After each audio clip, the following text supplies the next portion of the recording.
Hello students, welcome back. हम पढ़ रहे हैं रिप्रोडक्शन इन फ्लावरिंग प्लांट्स और रिप्रोडक्शन इन फ्लावरिंग प्लांट के अंदर जो चीज हम पढ़ रहे हैं वो है पोस्ट फर्टिलाइजेशन इवेंट्स। कि फर्टिलाइजेशन के बाद जो है क्या क्या इवेंट्स होते हैं। तो फर्टिलाइजेशन के बाद क्या क्या इवेंट्स होते हैं, एक बार फर्टिलाइजेशन हो गई मेल और फीमेल गैमेट की, तो उसके बाद जो है एम्ब्रियो बनता है। तो एम्ब्रियोजेनेसिस पढ़ते हैं हम कि एम्ब्रियो जो है कैसे बनता है। इसके अलावा एंडोस्पर्म, क्योंकि हमारी जो फ्लावरिंग प्लांट्स है उनमें एंडोस्पर्म बनता है, तो एंडोस्पर्म्स के बारे में पढ़ते हैं। ठीक है, एंडोस्पर्म क्या चीज है। फिर हम पढ़ेंगे सीड क्या चीज है, ठीक है, फ्रूट क्या चीज है, ये सारी चीजें पढ़ेंगे। और अगर इनमें कोई मॉडिफिकेशन वगैरह है तो वो सारी चीजें देखेंगे। इसमें से हम एक चीज देख चुके हैं, एंडोस्पर्म देख चुके हैं। तो एंडोस्पर्म में हमने क्या देखा था कि जब ट्रिपल फ्यूजन होता है, ट्रिपल फ्यूजन कब होता है, डबल फर्टिलाइजेशन के टाइम पे जब एक गैमेट जो है, ये हमारा एम्ब्रियो सैक आ गया। एम्ब्रियो सैक में जो है एक एक्सेल होता है माइक्रोपाइल एंड पे, और दो सिनेप्सिस होते हैं, और दूसरी साइड एंटीपोडल सेल्स होते हैं, और सेंटर पे दो न्यूक्लियाई होते हैं। जब ये न्यूक्लियस फ्यूज होते हैं तो इसको कहते हैं डिप्लॉइड न्यूक्लियस। ठीक है, तो इसके बाद जो है यहाँ पे एक जब मेल गैमेट जो है, एक यहाँ पे एक्सेल के साथ फ्यूज हुआ और दूसरा एंडोस इसके साथ फ्यूज हुआ सेंट्रली प्लेस्ड न्यूक्लियस के साथ, तो ये क्या बन जाता है, ट्रिप्लॉइड बन जाता है। और ट्रिप्लॉइड के बाद जो हमने देखा था कि कैसे इसकी जो है डेवलपमेंट होती है, वो हमने लास्ट लेक्चर में वो हम देख चुके हैं। तो अब जो है ये जो एंडोस्पर्म इससे बन गया, ठीक है, एंडोस्पर्म की जब ग्रोथ होती रहती है, थोड़ा बहुत एंडोस्पर्म बन गया, तो उसके बाद ही जो है एम्ब्रियो बनने का प्रोसेस स्टार्ट होता है। ठीक है, वो क्यों होता है, क्योंकि ताकि ये एंश्योर हो कि जो एम्ब्रियो डेवलप हो रहा है उसको प्रॉपर न्यूट्रिशन मिल सके। ठीक है, समझ में आ गया। तो अब एम्ब्रियो कहां से डेवलप होना है, एम्ब्रियो हमने देखा कि जैसे फर्टिलाइजेशन हुआ, एक मेल गैमेट एक्सेल के साथ फ्यूज हुआ, तो ये क्या बन जाता है, जाइगोट। क्या बन जाता है, जाइगोट बन जाता है। और ये जाइगोट अब जो है बाद में एम्ब्रियो में जो डेवलप होता है, उस पूरे प्रोसेस को क्या कहते हैं, एम्ब्रियोजेनेसिस कहते हैं। क्या कहते हैं, एम्ब्रियोजेनेसिस। अब देखिए कि हमारे पास जो है एंडोस्पर्म, सबसे पहले देखते हैं कि एंडोस्पर्म का होता क्या है। ठीक है, fate of endosperm, fate means क्या तकदीर है इसकी। ठीक है, शुरू में अगर देखें हमने क्या देखा था कि इसके अंदर जो न्यूक्लियस जो होता है, अनडिफरेंशिएटेड सेल्स का मास जो प्रेजेंट होता है एम्ब्रियो सैक के अंदर, उसको क्या कहते हैं, न्यूक्लियस। अब जैसे जैसे ये ग्रो कर रहा होता है, क्या ये वाला जो एंडोस्पर्म जैसे ग्रो कर रहा होता है, तो एंडोस्पर्म जब ग्रो करता है तो ये न्यूक्लियस के सेल्स को आसपास में जो है ऑक्युपाई कर लेता है। और बाद में क्या होता है, बाद में जब ये डेवलप हो रहा होता है एम्ब्रियो, तो ये एंडोस्पर्म को खा के डेवलप होता है, मींस इसके सेल्स को कंज्यूम करता है, और तभी जो है एम्ब्रियो डेवलप होता है। कभी कभी कुछ सीड्स के अंदर जो है एंडोस्पर्म बच जाता है। ठीक है, एंडोस्पर्म रेमनेंट्स, ठीक है, जब बच के रहता है तो उसको एंडोस्पर्म रेमनेंट कहते हैं। और ऐसे सीड्स जिनके अंदर जो है एंडोस्पर्म अभी बचा हो, बकाया हो, रहा हो बाकी, तो उनको कहते हैं हम या तो एल्ब्यूमिनस सीड्स, क्या कहते हैं, एल्ब्यूमिनस सीड्स, या फिर कहते हैं एंडोस्पर्मिक सीड्स। क्या कहते हैं, एंडोस्पर्मिक सीड्स। ठीक है, ये दोनों चीजें होगी। अब इसके बाद हम ये देखते हैं कि एंडोस्पर्म्स जिनके नहीं होता तो नॉन एल्ब्यूमिनस कहते हैं। अब एंडोस्पर्म को छोड़ के हम वापस अपने जो है एम्ब्रियोजेनेसिस के ऊपर चलते हैं। तो एम्ब्रियोजेनेसिस जो है, एम्ब्रियोजेनेसिस में क्या है, एक बार जाइगोट बन गया, उसके बाद क्या होता है, पहले हम डाइगोट्स को लेके चलते हैं। किसको लेके चलते हैं, डाइगोट्स को लेके। ये जो एम्ब्रियो यहाँ पे जो बनना है वो जाइगोट से बनता है। और जाइगोट पहले सबसे पहले डिवाइड कैसे होता है, ट्रांसवर्स डिवीजन से। ट्रांसवर्स हो गया स्ट्रेट लाइन की तरह। ठीक है, एक वर्टिकल डिवीजन, एक ट्रांसवर्स, सिंपल आपको पता होगा। तो यहाँ पे जो है एक बार ये डिवाइड होकर इसके क्या बनते हैं, दो सेल्स। लेकिन जो यहाँ पे ऊपर वाली बेस वाली साइड है, ठीक है, ये बड़ा रहता है और नीचे वाला जो है छोटा होता है। तो ऊपर वाला जो बड़ा वाला सेल होता है इसको बेसल सेल कहते हैं। क्या कहते हैं, बेसल सेल। ठीक है, और ये वाला जो दूसरा वाला है इसको कहते हैं एम्ब्रियो सेल, एम्ब्रियो सेल। ठीक है, इस बेसल सेल को सस्पेंसर सेल भी कहा जाता है। क्या, सस्पेंसर सेल। क्योंकि सस्पेंसर को जो है बाद में जन्म देगा। कैसे? देखिए, एक डिवीजन हो गई, उसके बाद नेक्स्ट में क्या होता है, नेक्स्ट में जो है ये बेसल सेल फिर डिवाइड करता है, ये बेसल सेल डिवाइड करता रहता है ट्रांसवर्स डिवीजन से, एक डिवीजन, दो डिवीजन, ठीक है, और कितने 6 से 10 सेल तक जो है ये ट्रांसवर्स डिवीजन करता है, ठीक है। अब ऊपर वाला जो है माइक्रोपाइल एंड की तरफ जो बचता है वो बनाता है सस्पेंसर सेल। क्या बनाता है? सस्पेंसर बनाता है। और इसके लास्ट वाला जो है, यहाँ पे लास्ट वाला जो, क्योंकि नीचे वाला ये एम्ब्रियो सेल है, ठीक है, ये एम्ब्रियो सेल हमने साथ में रखा है, रेड में ले लेता हूं मैं इसको, ठीक है। ये आ गया हमारे पास एम्ब्रियो सेल, और ये ऊपर वाला आ गया बेसल सेल, और यहाँ पे भी एम्ब्रियो सेल आया। अभी एम्ब्रियो सेल भी डिवाइड होने की हमने कोई बात नहीं की है, अभी बात हो रही है सिर्फ बेसल सेल के डिवाइड होने की। तो बेसल सेल जो है उससे बना सस्पेंसर, और दूसरा जो है लास्ट वाला जो है इसको कहते हैं हाइपोफिसिस। क्या कहते हैं? हाइपोफिसिस, ठीक है। और ये हाइपोफिसिस जो है इससे ही बाद में क्या बनता है? रेडिकल बनता है। रेडिकल आपको पता है रेडिकल क्या होता है? रेडिकल होता है जिससे रूट निकलते हैं, ठीक है, ठीक है, जिससे रूट अराइज होता है एम्ब्रियो में, उसको रेडिकल कहते हैं। हो गया क्लियर? यहां तक इसकी डिवीजन होगी। उसके बाद नेक्स्ट क्या होगा? नेक्स्ट के बाद जो डिवाइड होगा हमारा एम्ब्रियो सेल, ये हमारा एम्ब्रियो सेल है, तो हमने ये ले लिया साथ में जो है यहाँ पे एक नया बनाया। इसके नेक्स्ट में क्या होगा? ऊपर वाले सैम में ये सस्पेंसर सेल बन गया, और ये आ गया एम्ब्रियो सेल हमारे पास, ठीक है। नीचे ये वाला सेल जो है सबसे पहले डिवाइड होगा, दो डिविजन्स होंगी। कितनी डिविजन्स होंगी? कैसी होंगी? Vertical divisions. तो वर्टिकल डिवीजन से एक सेल इस साइड बनेगा, दूसरा इस साइड बनेगा, फिर दो होगी, दूसरी होगी तो दूसरी से भी ये दो एक बार डिवाइड होगा, तो यहाँ इसके दो बनेंगे, इसके भी दो बनेंगे, तो 4 सेल होगा। दूसरी डिवीजन होगी जो होगी वो ट्रांसवर्स होगी, मतलब ये सेल जो है नीचे के लिए डिवाइड होगी, तो इनके 8 सेल्स बन जाएंगे, ठीक है। अब ये 8 सेल्स जो बन गए एक बार, इसके बाद जो है ये फर्दर डिवाइड करेंगे, ठीक है, पेरिफेरी की तरफ, इनके आसपास की तरफ डिवाइड करना स्टार्ट करेंगे, ठीक है। और ये जब डिवाइड करेंगे इसको कहते हैं पेरिक्लाइनल डिवीजन। क्या कहते हैं? पेरिक्लाइनल डिवीजन, ठीक है। एक बार इनकी पेरिक्लाइनल डिवीजन हो गई तो किस तरीके के बनेंगे बाद में? ये जो है एक जो है इसके बाहर से बाहर वाली लेयर बनाएंगे, और उसके अंदर जो है दूसरी लेयर्स बनाएंगे, ठीक है, समझ आ गया? एक बाहर वाली लेयर बनाएंगे और उसके बाद जो है क्या है, अंदर वाली डिफरेंट लेयर्स बनाएंगे, ठीक है, क्लियर हो गया? अब ये जो है बाहर वाली लेयर जो है उसको कहते हैं डर्मेटोजन, डर्मेटोजन। और ये डर्मेटोजन से पहले बाद में क्या बनता है? एपिडर्मिस बनता है। क्या बनता है? एपिडर्मिस, ठीक है। और अंदर वाली लेयर फिर से डिवाइड होंगी और वो डिफरेंशिएट होंगी, एक प्रोकैम्बियम में और डिवाइड होंगी ग्राउंड मेरिस्टम में, ग्राउंड मेरिस्टम। ये सारे ऑलमोस्ट समझो आपके मैरिस्मेटिक ही है, क्योंकि एम्ब्रियो में बाद में जो दूसरे टिश्यू में कन्वर्ट होंगे। तो यहाँ पे प्रोकैम्बियम और ग्राउंड मेरिस्टम क्या बनाएगा?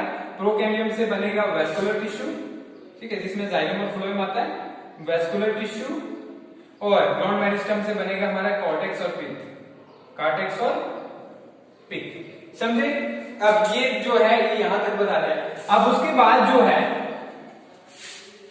यहां पे क्या हुआ, एक बार जब ये इस टाइप का एम्ब्रियो बन गया तो ये किस तरीके का बन जाता है? ये बन जाता है ग्लोबुलर शेप। किस तरीके का बनता है?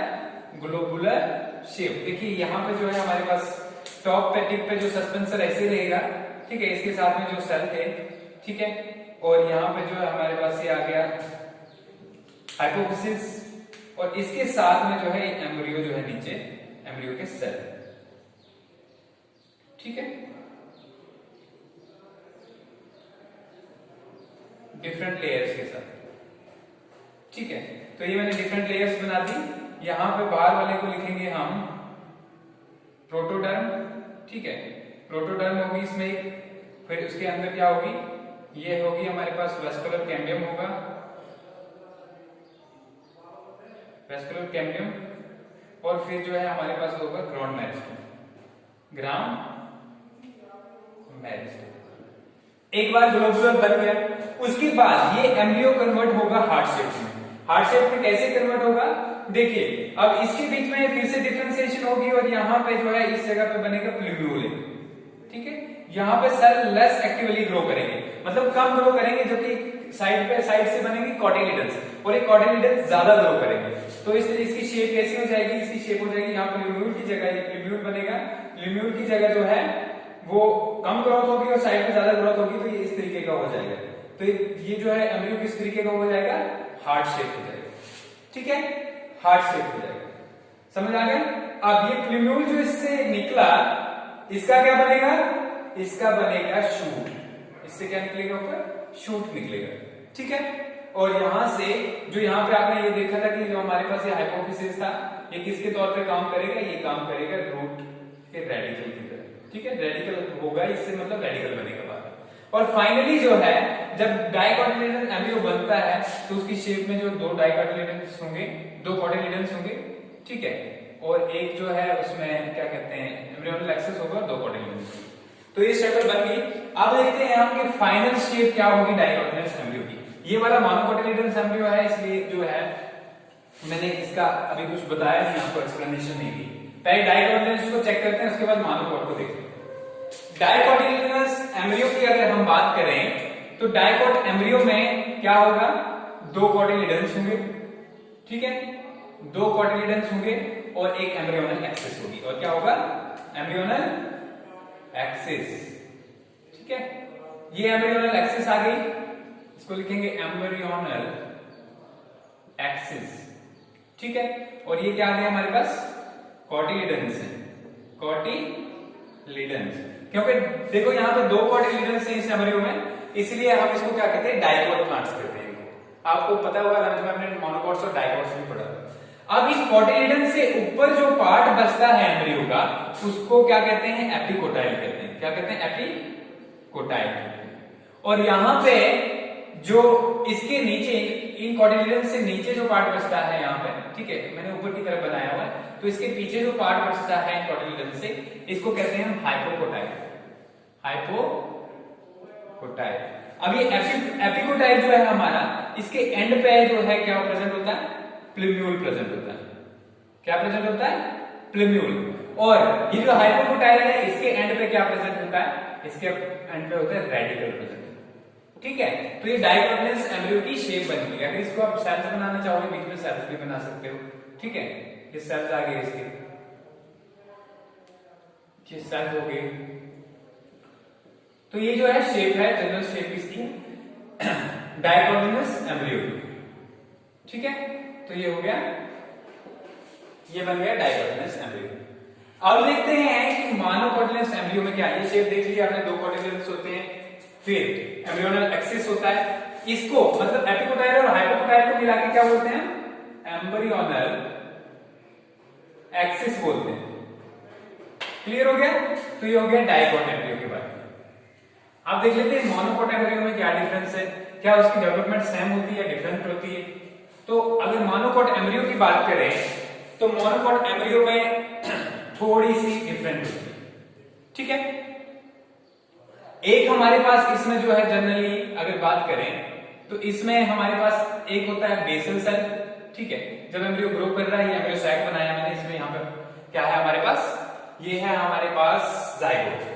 अब जब जाइगोट डिवाइड होगा तो उसमें पहली ट्रांसवर्स डिवीजन होगी।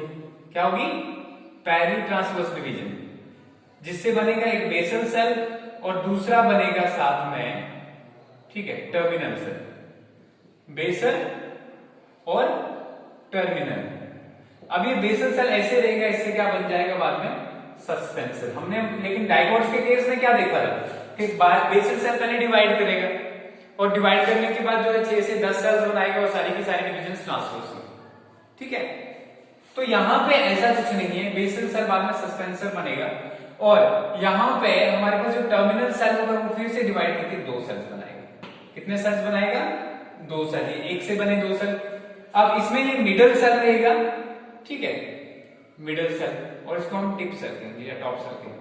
ठीक है, अब ये टॉप सेल डिवाइड करेगा और ये बनाएगा कोटिलिडन। क्या बनाएगा, कोटिलिडन बनाएगा हमारे पास, और साथ में बनाएगा, कोटिलिडन के साथ में जो है बनाएगा प्लूम्यूल। क्या बनाएगा, प्लीम्यूल। ठीक है, समझ में आ गया।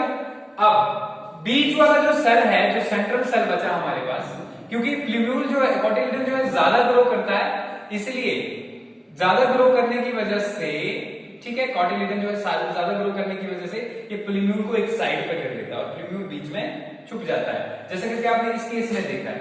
ठीक है, ये एम्ब्रियो है।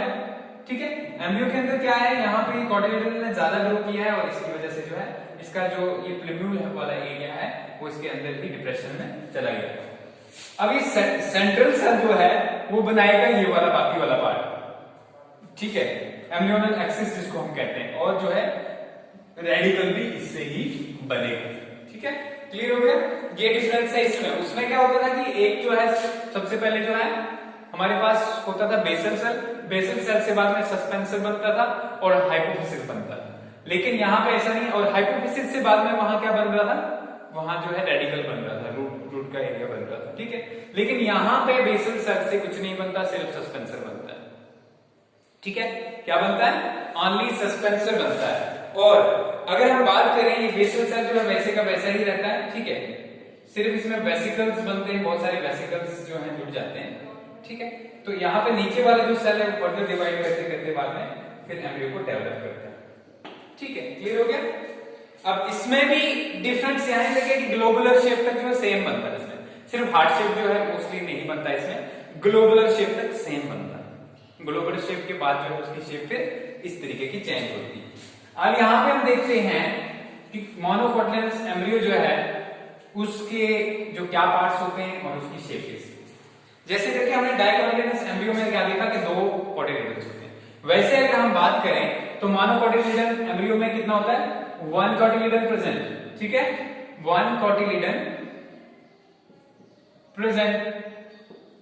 ठीक है, दूसरी बात, इसमें जो है कोटिलिडन जो है इसको कभी कभी हम स्क्यूटुलम भी बोलते हैं, SUTLLUM। ठीक है, किसको बोलते हैं हम, इस सिंगल कोटिलिडन को ग्रासिस के केस में, अगर एस्ट्रेसी फैमिली की बात करें हम, तो उसको क्या कहते हैं, स्क्यूटुलम कहते हैं। ठीक है, इसके बाद हमारे पास आ गया जो है जो एम्ब्रियोनल एक्सिस है, वो किसमें डिवाइड की हुई है, एम्ब्रियोनल एक्सिस की अगर बात करें तो वो डिवाइड की हुई है प्लीम्यूल और हमारे पास जो है रेडिकल। लेकिन इस केस में क्योंकि वहां पे अगर आप देखोगे वहां पे प्लीम्यूल और रेडिकल बिल्कुल विजिबल था, ठीक है, अलग था। यहां पे बहुत सारी कवरिंग शीट्स प्रेजेंट होती है बाहर से। ठीक है, प्लीम्यूल और जो हमारा रेडिकल होता है उसके बाहर से बहुत सारी शीट्स प्रेजेंट होती है। ठीक है, और ये शीट्स जो है इनको अगर प्लीम्यूल होगा, प्लीम्यूल के बाहर से उन शीट्स को कहते हैं हम कोलियोप्टाइल। क्या कहते हैं, कोलियोप्टाइल। और अगर ये रेडिकल के पास में ये शीट्स प्रेजेंट हो तो इनको कहते हैं कोलियोराइजर। ठीक है, देखो जैसे कि यहां पे लिखा हुआ है कोलियोराइजर, यहां पे कोलियोप्टाइल है। ठीक है, इसके अंदर ये वाली जो जगह है ये क्या है, प्लीम्यूल। और यहां पे रेडिकल आपको दिख ही रहा है, इसके बाद रूट कैप है और कोलियोराइजर। ठीक है, यहां पे डेवलप कौन करेगा, रूट कैप और कोलियोराइजर जो है, रेडिकल जो है ये पार्ट कौन डेवलप करता है, ये करता है जो मिडल सेल होता है वो मिडल सेल। ठीक है, टर्मिनल और बेसल सेल में जो टर्मिनल सेल था वो फिर से 2 में डिवाइड होगा तो मिडल सेल। और जबकि ये कोटिलिडन जो है आपका और ये प्लीम्यूल वाला एरिया है, ये कौन डेवलप करता है, ये टॉप सेल भी कहते हैं उसको। ठीक है, तो ये डिफरेंस है मोनोकोट और डाइकोट एम्ब्रियो। इसके बाद अगर हम बात करें कि मोनोकोट और डाइकोट एम्ब्रियो जो है उसकी कन्वर्शन किसमें कन्वर्ट हो जाता है बाद में वो, तो ये एम्ब्रियो जो है जैसे एक बार डेवलप हो गया, ठीक है, हो सकता है ये एम्ब्रियो जो है पूरे के पूरे एंडोस्पर्म को जो है कंज्यूम कर ले, जैसा करके जो है किसमें होता है, पल्सेस में होता है। पल्सेस के अंदर अगर आपने देखा होगा, ठीक है, तो पल्सेस के अंदर पूरे के पूरा जो है एम्ब्रियो जो है वो एंडोस्पर्म को खा जाता है।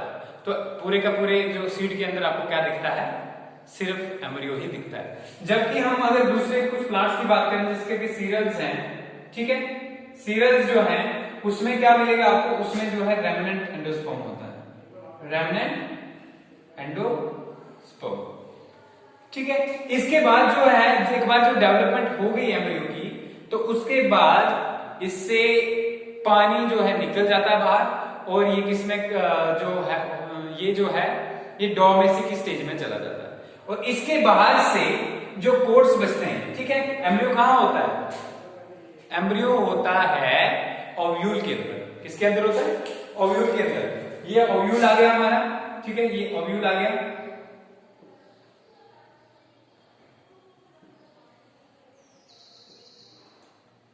ये ओव्यूल है, इसके अंदर जो है ये क्या है? ये जो मैं बना रहा हूं इनको हम कहते हैं